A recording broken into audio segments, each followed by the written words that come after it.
पढ़ेंगे जो line by line है। प्राणियों में संरचनात्मक संगठन, इसका बारे में पढ़ेंगे। इसमें से 3 या 4 क्वेश्चन पूछता है हर एक नीट क्वेश्चन में। हम पढ़ेंगे। लिखा हुआ है, अपने पिछले अध्ययन में प्राणी जगत के अनेक एक कोशिकीय यूनिसेलुलर और बहुकोशिकीय मल्टीसेलुलर जीवों का अध्ययन किया। एक कोशिकीय प्राणियों में जीवन की समस्त जैविक क्रियाएं जैसे पाचन हो गया, श्वसन हो गया, जनन हो गया, एक ही कोशिका द्वारा संपन्न होती है। बहुकोशिकीय प्राणियों में जटिल शरीर में उपयुक्त आधारभूत क्रियाएं भिन्न भिन्न कोशिकाओं समूह द्वारा व्यवस्थित रूप से संपन्न की जाती है। सरल प्राणी हाइड्रा का शरीर विभिन्न प्रकार की कोशिकाओं का बना हुआ है, जिसमें प्रत्येक कोशिका की संख्या हजारों में होती है। मानव की शरीर अरबों कोशिकाओं का बना हुआ है, जो विविध कार्य संपन्न करता है। एक कोशिका शरीर में एक साथ कैसे काम करती है। बहुकोशिकीय प्राणी में समान कोशिकाओं का समूह अंतर कोशिकीय पदार्थ सहित एक विशेष कार्य करता है। कोशिकाओं का ऐसा संगठन ऊतक टिश्यू कहलाता है। अपने आश्चर्य हो सकता है कि सभी जटिल प्राणियों का शरीर केवल 4 प्रकार के आधारभूत ऊतकों का बना हुआ है। ये सब ऊतक एक विशेष अनुपात एवं प्रतिरूप के संगठन होकर अंग का निर्माण करते हैं, जैसे आमाशय, पेट, फुसफुस, लंग्स, फेफड़ा, हृदय और वृक्क, किडनी। जब 2 या 2 से अधिक अंग अपनी भौतिक एवं रासायनिक पारस्परिक क्रिया से एक निश्चित कार्य को संपन्न कर अंग तंत्र का निर्माण करते हैं, जैसे पाचन तंत्र, श्वसन तंत्र इत्यादि। समस्त शरीर जैविक क्रियाएं कोशिका ऊतक अंग तंत्र श्रम विभाजन के द्वारा संपन्न होती है।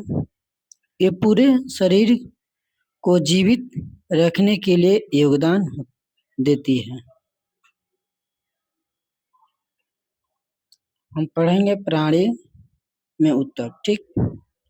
इसका लेक्चर इसी के बारे में पढ़ेंगे।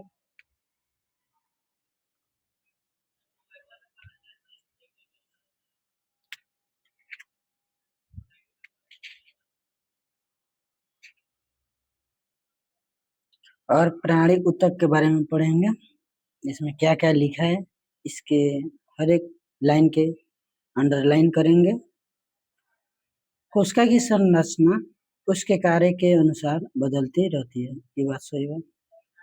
इस प्रकार ऊतक विभिन्न होते हैं और उन्हें मोटे तौर पर निम्नलिखित के 4 प्रकार में वर्गीकृत किया।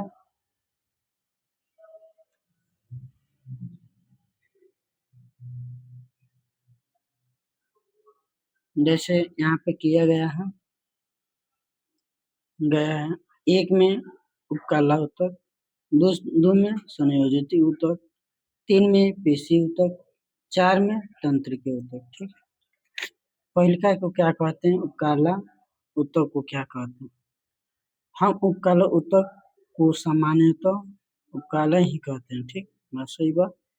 इस ऊतक में एक मुक्त स्तर होता है, एक और तो देह तरल बॉडी फ्यूल, दूसरी ओर बाह्य वातावरण के संपर्क में रहता है और इस प्रकार के देह आवरण अथवा स्तर का निर्माण करता है। कोशिकाएं अंतरकोशिकीय अधात्री द्वारा दृढ़ पूर्वक जुड़ी रहती है। उपकला ऊतक दो प्रकार के होते हैं। सरल उपकला ऊतक, इसे अंडरलाइन कर लीजिए, संयोजित उपकला यहाँ है, संयोजित उपकला। सरल उपकला एक ही स्तर का बना होता है या देह गुहाओं की वाहिनियों और नलिका स्तर है। संयुक्त उपकला कोशिकाओं की दो से अधिक स्तरों की बनी होती है और इसका कार्य रचनात्मक, जैसे हमारी त्वचा कोशिकीय के संरचनात्मक रूपांतरण के आधार पर सरल उपकला ऊतक तीन प्रकार के हैं। सल्कीय उपकला ऊतक 1 में, 2 में उपकला घनाकार उपकला स्तंभाकार, ठीक, 3 गो होला, जिसमें सल्कीय उपकला ई है, घनाकार कोशिका ई है, लंबी कोशिका ई है, ठीक।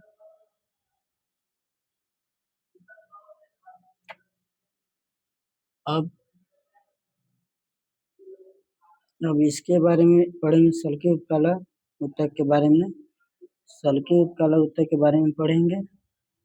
एक चपटी कोशिकाएं एक पतले अस्तर से बना होता है जिसके किनारे अनियमित होते हैं।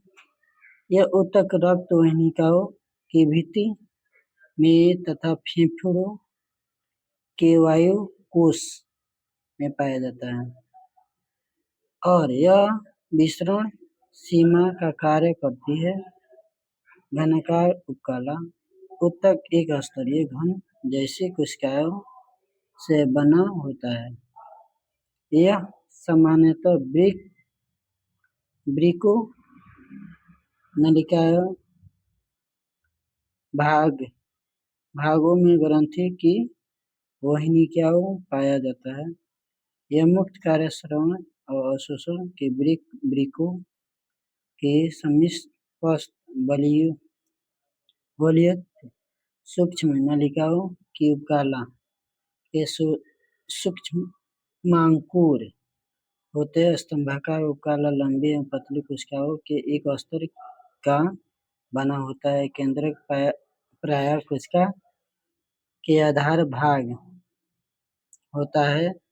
मुक्त सतह पर प्रायः सूक्ष्मांकुर पाए जाते हैं। सूक्ष्मांकुर आमाशय तंत्र आंतरिक स्तर में पाए जाते हैं और यह श्रवण और अवशोषण में सहायता देते हैं। यदि स्तंभाकार घनाकार कोशिकाओं के मुक्त स्तर पर पश्चाग होते हैं तो इसे पश्चागी उपकला कहते हैं।